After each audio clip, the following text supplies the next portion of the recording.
At 2:12 a.m., a home security system detected a person at the door, but there was no video. Just that one chilling line in the timeline, presence detected, and then nothing. And 16 minutes later, at 2:28 a.m., a medical app connected to an 84-year-old woman's pacemaker showed a disconnect from her phone. That woman is Temp Nancy. She was inside her home near Temp Place, and by morning, she was gone. No goodbye note, no "I'm okay," no clear reason. And then investigators found something that turns a missing person report into something far darker. Blood on the front porch, confirmed to be hers. So tonight we're doing this the right way. Facts, timeline, and the real questions. No rumors, no internet blaming, just what's been reported and what officials have said. Because the scariest mysteries are the ones that happen in normal places, to normal families, on normal nights. Hey everyone, welcome back. Today we're talking about a real, active case involving an elderly missing woman. This is not a fun mystery. A family is suffering, and the goal is simple: bring her home. So we'll stay respectful and reality-based.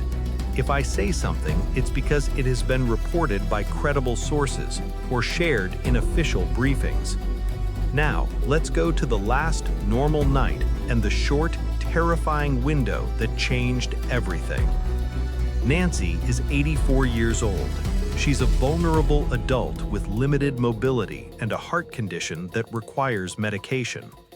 That detail matters more than people realize, because when a medically vulnerable person disappears, every hour becomes heavier. This case also drew national attention because Nancy is the mother of Temp Name from Temp Band. But fame is not the story. The story is this: an elderly woman vanished from her own home.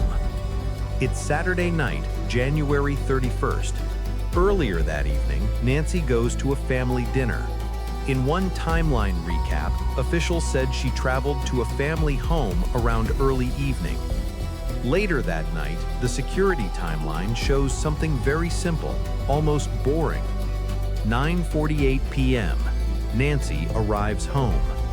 9:50 p.m., the garage door closes. That's a clean, normal ending to a day. A porch light, a quiet street, a woman going inside.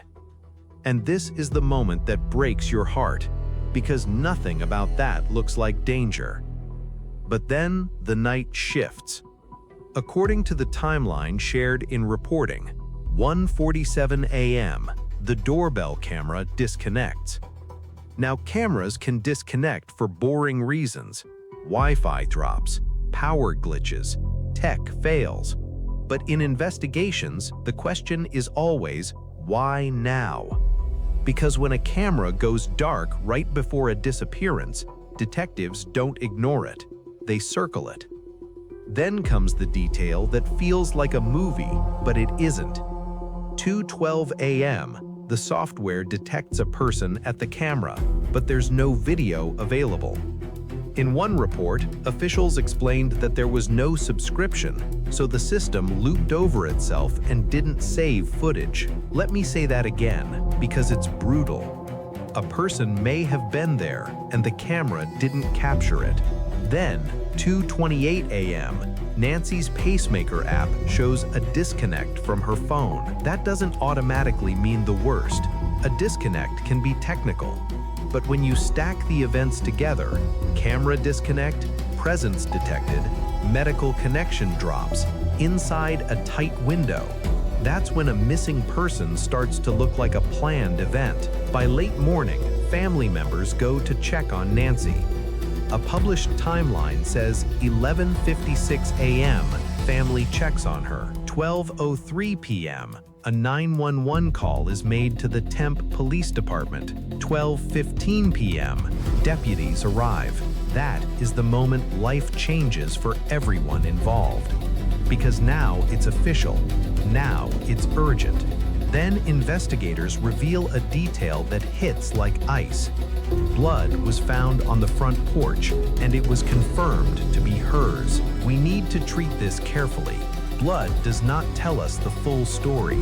It doesn't automatically explain what happened. It doesn't confirm exactly how she vanished. But blood at the home does mean something serious happened close to the doorway, close to the line between safe inside and unknown outside. And that is why investigators move toward the belief that this may not be voluntary. In reporting from official briefings, Temp Name said he believes Nancy likely went to bed and was abducted overnight. He also said publicly that no suspect or person of interest had been identified at that time.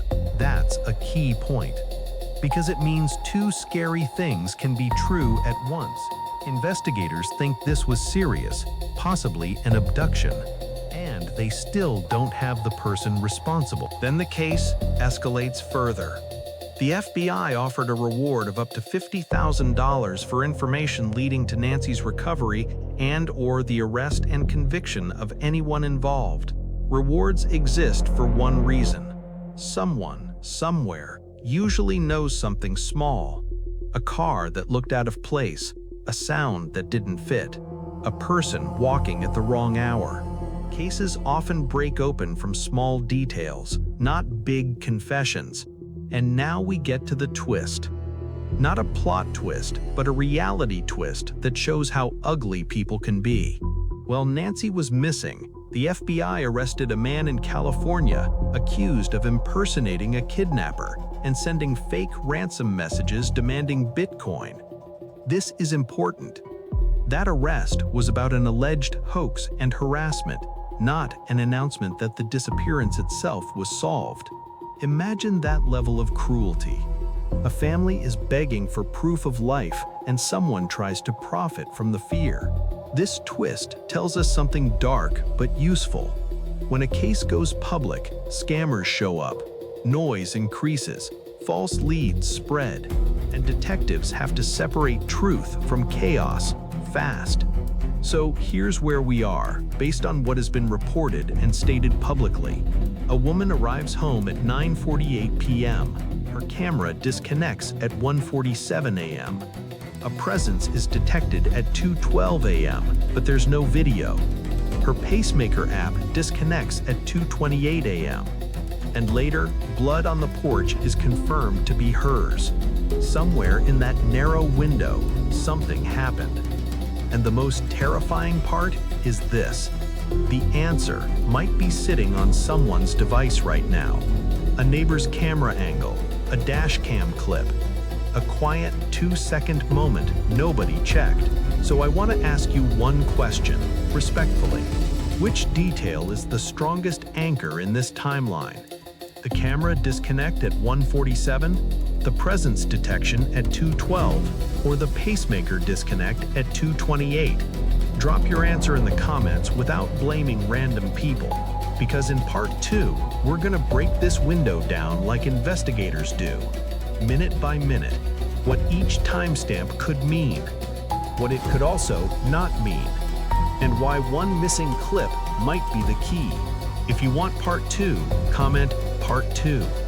Until then, the story remains unfinished, but the timeline is a spotlight now, and it begins at 2:12 a.m.